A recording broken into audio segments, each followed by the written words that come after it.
He hadn't cried since '98, not when his mother died, not when the cancer came, but when he zipped up his daughter's suitcase to pack what they called evidence. Something inside him broke quietly. Luther Johnson, retired Army, stoic, a black father who raised his baby girl in a world that wasn't built for softness. Her name was Nia. She was 23, a student, a poet, a girl who used to hold his hand while watching thunderstorms, and now she was gone. They told him it was overdose, said she'd been found in an abandoned warehouse on the south side, said she fit the profile, said she was probably just another case, another girl who got caught in the wrong crowd. But Nia didn't do drugs. She didn't even drink. She wrote poems about healing. She journaled her dreams in cursive. So he asked questions. He knocked on doors. Doors the police never opened. He spoke to her friends, her roommate, her last text. "Someone's following me. Don't trust cops." Luther took that message to the station. They brushed him off, called it paranoia, called it grief. But Luther knew grief. Grief was quiet. This was something else. This was rage. He went to the crime scene himself, flashlight in one hand, Nia's childhood teddy bear in the other. Don't ask why. Maybe to remind himself she was real. Once, the warehouse reeked of gasoline and rot, but in the corner, duct tape, a cracked phone screen, and a shoelace too tight to be accidental. This wasn't overdose. This was murder. He brought it to Detective Monica Stokes, young, black, new, the only one who didn't look through him.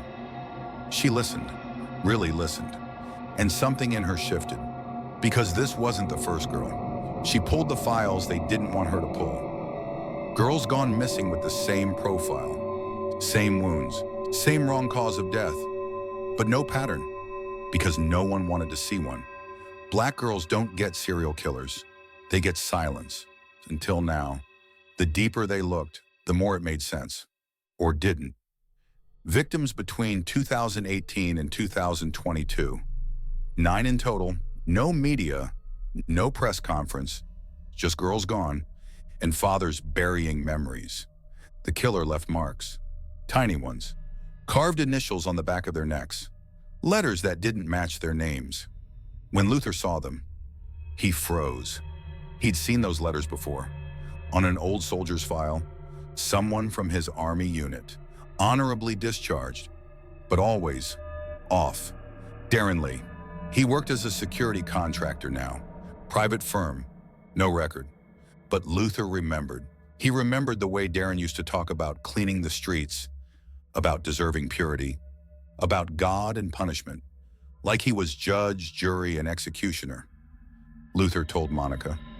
And suddenly, her boss shut the case down. Evidence went missing. The case labeled internal.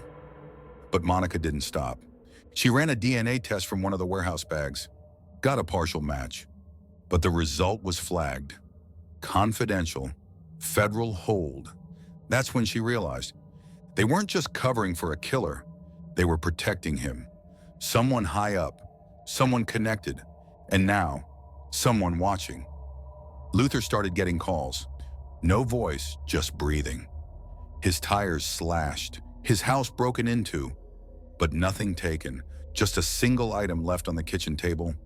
Nia's necklace, the one she wore every day, the one he buried her in. That night, he sat in her room, surrounded by lavender candles, pages of her writing, every corner heavy with memory. He opened her last journal and found a page torn at the edges. "If anything happens to me, it wasn't random." He said I reminded him of his sister. He said some people were born to be cleaned. Luther closed the book, his hands shaking, his jaw clenched. He wasn't just a father now. He was an investigator, a witness, a threat.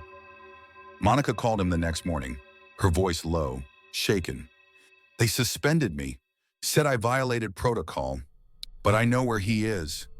She gave him an address, an old church, boarded up, but the lights were still on. Luther didn't wait. He drove there alone, gun in glove box, heart in his throat.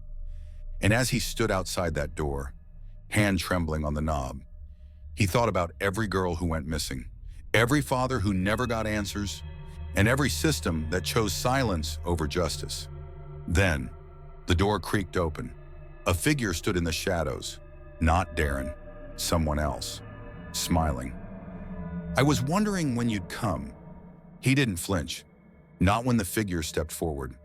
Not when the smile stayed fixed like a mask, but when he saw what the man held in his hand. That's when Luther felt the rage sharpen. Naya's journal, the real one, the one they said was missing. The man looked like a pastor, gray coat, soft voice, eyes that had seen too much and felt too little. "You were warned," he said. "This isn't your business anymore." Luther stepped in, slow, calculated. He kept one hand in his pocket, on the old steel grip of his father's revolver. It wasn't loaded, but the weight made him braver. "My daughter's blood is my business," he said. The man's smile flickered. "You're not the first to come looking," he whispered. "You won't be the last to disappear." But Luther wasn't afraid. He'd been to war.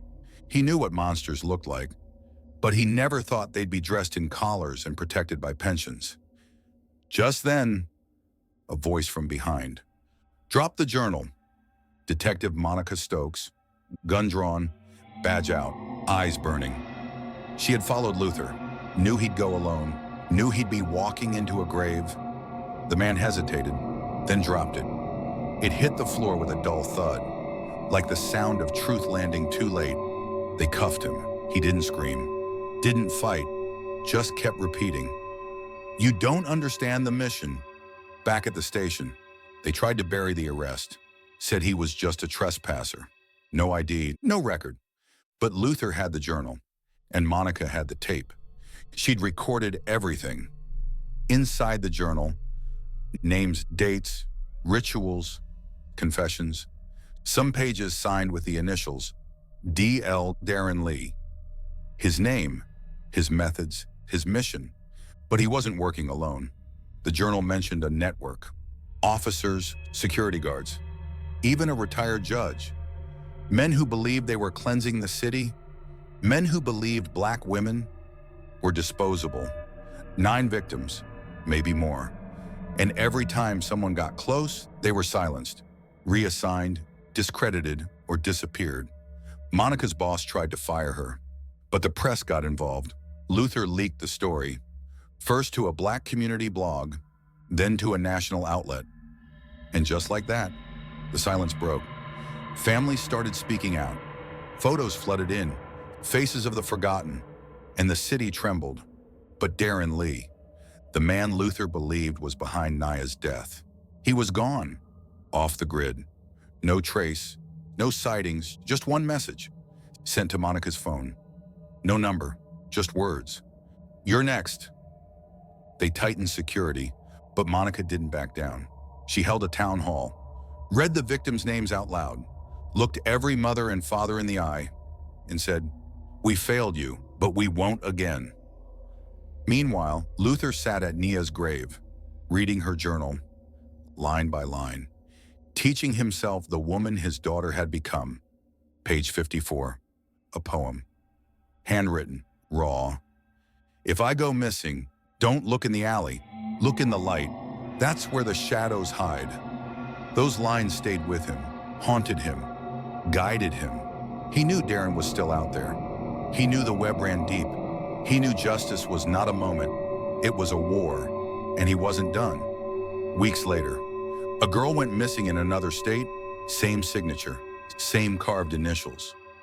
Monica called him, her voice tight. "He's still hunting. He's not finished." Neither were they.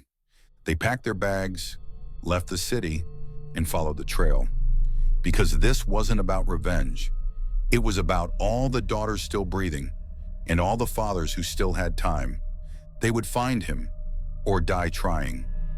What would you have done if it were your child, your city, your justice that never came?